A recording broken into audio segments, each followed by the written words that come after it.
सुमनसवन्दित सुन्दरि माधवि चन्द्र सहोदरि हेममयि मुनिगणवन्दित मोक्षप्रदायिनि मञ्जुळवासिनि वेदनुते पङ्कजवासिनि देव सुपूजित सद्गुणवर्षिणि शान्तियुते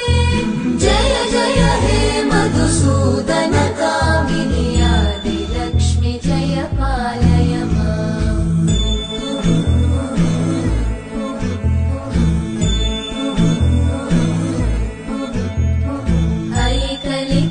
ऐकलिकल्मषनाशिनि कामिनि वैदिकरूपिणि वेदमयि